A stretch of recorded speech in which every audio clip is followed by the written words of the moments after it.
hora de cocinar, de guardar los alimentos, los cuchillos, las tablas de madera, la conserva en la heladera, los tuppers, bueno, un montón de cosas que creemos que sabemos, pero en realidad no las sabemos. Claro. Y para hablar de todo esto estamos justamente con Mariana Al, que es técnica en alimentos, y vamos a hablar de bromatología en casa. ¿Cómo estás, Mariana? Buenas tardes. Hola, buenas tardes. Muchas gracias por la invitación. No, al contrario. Bueno, desasnanos de todo esto. Hablábamos de las tablas de madera, lo cocido, lo crudo, cómo guardar en la heladera. Básicamente, recomendanos cómo manejarnos en casa.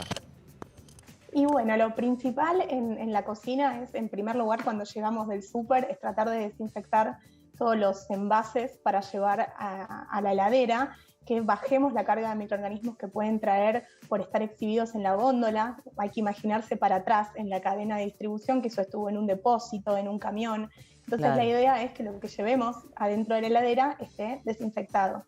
Por eso recomendamos rociarlo con alcohol 70 para bajarle la carga de microorganismos.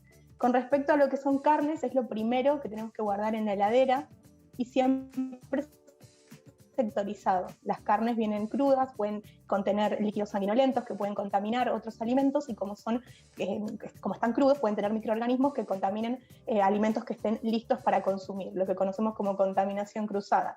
Imaginen que si guardamos una bandeja de carne y cae sangre sobre un pedazo de queso, el queso Claro. no lo vamos a cocinar, el queso tal vez lo usamos para hacer un sándwich, entonces podríamos contaminarnos con una bacteria de la carne porque cayó sobre el queso. Entonces es importante siempre, como dijiste ahí que nombraste los recipientes, almacenar todo en recipientes herméticos, taparlos, envolverlos con film y sectorizar en la heladera de más limpio arriba a más sucio abajo.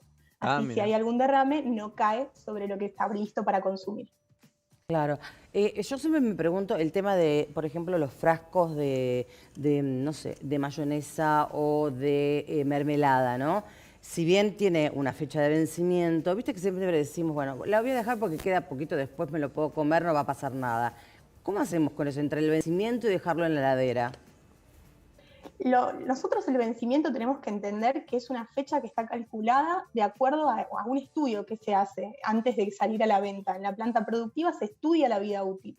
Si un producto tiene una fecha de vencimiento, puede ser que sea porque a una determinada cantidad de tiempo se alteran sus características organolépticas que tienen que ver con lo que nosotros percibimos cuando lo comemos, o que sea porque hay un crecimiento de microorganismos. No es lo mismo, imagínense, ¿no? El vencimiento de un yogurt está dado por el crecimiento de microorganismos. El vencimiento de una galletita tal vez está dado porque la galletita se humedezca con el tiempo o se seque más aún de lo que es. Entonces, la fecha de vencimiento hay que respetarla porque no sabemos... Por más que estén en la heladera. Claro. Por más que esté en la heladera, la fecha de vencimiento hay que respetarla. La realidad es que si después uno lo consume y se enferma, el fabricante no se hace responsable porque fue mala manipulación de nuestra parte por haberlo consumido fuera de ese rango. El fabricante se hace responsable hasta la fecha indicada en el envase. Y es importante tener en cuenta que muchos alimentos cambian su vencimiento una vez abiertos. Por ejemplo, la leche larga vida, el cartón de leche o la botella de leche. Uno lo va a comprar y tiene, si es botella, 3 meses más o menos. Y si es un cartón de leche, tiene 6 meses de vida útil. Pero una vez que yo abro esa leche, el vencimiento deja de tener validez porque es el vencimiento del envase cerrado y hay que leer en el rótulo que te dice una leyenda, una vez abierto, almacenar refrigerado y consumir dentro de los 3 días. Claro. Entonces el nuevo vencimiento va a ser 3 días a partir de la fecha de apertura del envase. Eso hay mucha gente que no lo sabe porque no lee los rótulos. Por eso hacemos tanto hincapié en leer el envase de lo que compramos. Y el tema del freezer, porque a veces en el freezer, por ejemplo, yo he dejado meses, por ahí una porción de carne cruda, ¿no? Envuelta y todo, pero meses y digamos que ahí es donde me encontré en la disyuntiva de que si la podía llegar a utilizar o no.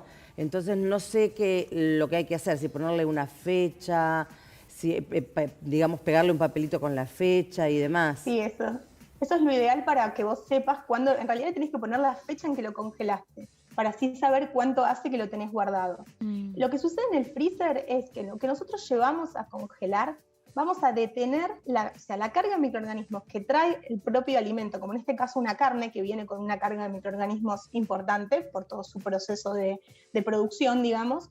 Nosotros lo vamos a llevar al freezer y esa cantidad de microorganismos lo que va a hacer es dormirse, porque la temperatura no es óptima para su desarrollo. Entonces, la carga de microorganismos sigue estando, pero está en un estado latente, está dormida. Por eso es muy importante, ¿no?, que le pongas la fecha para saber cuánto es el tiempo que vos lo podés tener en el freezer. Y esa cantidad de tiempo que lo podés tener va a depender del equipo que vos tengas. No va a ser lo mismo, por ejemplo, un freezer de la heladera que un freezer independiente de los que son, se les dice freezer de pozo, de los que son solamente freezer. Sí, Esos sí. logran mejor temperatura, logran mejor frío. Generalmente en un costadito de la puerta tiene, ¿no? Exactamente. ¿Cuánto lo podemos conservar? Sí. Te va a decir los panificados 3 meses, las carnes entre 6 y 12. En el tema de las carnes va a depender el tipo de corte. Cuanto más manipulado sea el corte, menos vida útil. No es lo mismo congelar, por ejemplo, un peseto que congelar 1 kilo de carne picada. La carne picada en el freezer dura solo 1 mes porque tiene una gran manipulación y tiene mucha grasa. Lo mismo sucede con el asado. El asado tiene hueso, tiene grasa. Todos los cortes que estén muy manipulados y tengan mucha grasa o hueso van a durar menos. Y un trozo de carne, tal vez más como un ojo de bife, o como dije, un peseto, te va a durar más, entre 6 meses a 12. Lo mismo pasa con el cerdo, con el pollo. Y otra cosa que es muy importante es que nosotros vamos a congelar, ni bien sepamos que no lo vamos a usar. La idea es, si compro gran cantidad, porque a veces uno va al súper y hace una compra grande, y yo sé que esa carne no la voy a usar de acá a 3, 5 días, que es la vida útil que más o menos tienen los cortes de carne, lo que tengo que hacer es congelarlo inmediatamente, no esperar a que pasen esos 3 días o esos 5 días donde la carne se va descomponiendo. La idea es congelarlo lo antes posible para así alargar la vida útil, porque lo que hace el freezer es alargar la vida útil de los alimentos, por esto que hablábamos, al bajar la temperatura los microorganismos se duermen y no descomponen, no se reproducen, entonces el alimento no se descompone. Además el agua se congela y tampoco está disponible para que estos microorganismos crezcan. Entonces se ve favorecido para alargar su vida útil. ¿Los lácteos se ponen en la parte más fría de la heladera cuando uno los trae? Sí, tenemos que llegar, rociarlos con alcohol y rápidamente llevarlos a la zona, digamos, es la zona media de la heladera. El frío en la heladera va de abajo hacia arriba, ¿sí? Por una cuestión de densidad, la zona de más abajo es la zona más fría. Por eso en el último estante, por encima del cajón de las verduras, en ese estante deberíamos colocar los cortes de carne, que tenemos 2 ventajas. Mira. Hay más frío en esa parte y además están más abajo, o sea que si derraman no mancharían nada porque están en el último estante. Algunas heladeras tienen un sector especial para la carne porque tiene una salida de frío como exclusiva. Bueno, si tu heladera tiene ese sector especial para la carne, la mejor temperatura va a estar ahí, ¿no? La temperatura más fría va a estar ahí. Y luego irían por encima los lácteos, todos los platos que son derivados lácteos o los platos semi-preparados que requieran más frío, y en el último estante los alimentos de menor riesgo. Con respecto al, digamos, descongelar, dejar en la heladera y volver a congelar, eso mucha gente lo sabe, pero no está de más aclararlo, ¿no? Que es justamente todo lo contrario a lo que hay que hacer. Justamente lo que hablábamos recién de las bacterias o los microorganismos que pueden estar dormidos, cuando nosotros descongelamos el alimento, los microorganismos, digamos, se despiertan. Entonces su ciclo de vida, que es muy rápido porque crecen mucho en muy poco tiempo, tienen un crecimiento exponencial, esos microorganismos van a empezar a reproducirse y si yo no cambio el estado, aplicando un tratamiento térmico como puede ser la cocción, si yo vuelvo a congelar, ahora la carga de microorganismos, como no lo cociné en el medio, la carga de microorganismos va a ser muy alta. Y ya no podemos asegurar que si yo lo vuelvo a congelar, esa carga de microorganismos tan alta, cuando yo lo descongele por segunda vez, el fuego logre destruir todos esos microorganismos. Entonces puede ser un alimento muy contaminado. Además, existen otras reacciones enzimáticas, hay pérdida de agua por los cristales que rompen la estructura interna de los alimentos y cambia organolépticamente. Después vas a querer comerlo y la carne va a ser gomosa. Entonces hay muchas cosas que hay que tener en cuenta. Entonces, si yo descongelo un alimento, lo tengo que cocinar, hay que cambiarle el estado. ¿Y cómo le cambio el estado? Cocinarlo. Claro, claro. Por más que sea algo ya, una preparación, por ejemplo, también consumirlo. Digo, a ver, guardamos ¿Cómo? ¿Por más que sea? por más que sea, por ejemplo, un poquito de guiso que me sobró hace 2 días y lo puse en el freezer, también eso lo tengo que consumir. Perfecto. Vos lo descongelás, Claro. lo recalentás muy bien, se tiene que regenerar. Y la ideal es que lo regeneres en una ollita y que logres que hierva. Eso hace que te asegures que en toda la ollita haya al menos 70 grados. Es lo que se espera para una regeneración. Y una vez que esté regenerado, lo tenés que consumir. Ahora, si vos ese guiso lo descongelaste y no te lo comiste, no lo podés volver a congelar. Ya no puede volver a regenerarse y lo tenés que desechar.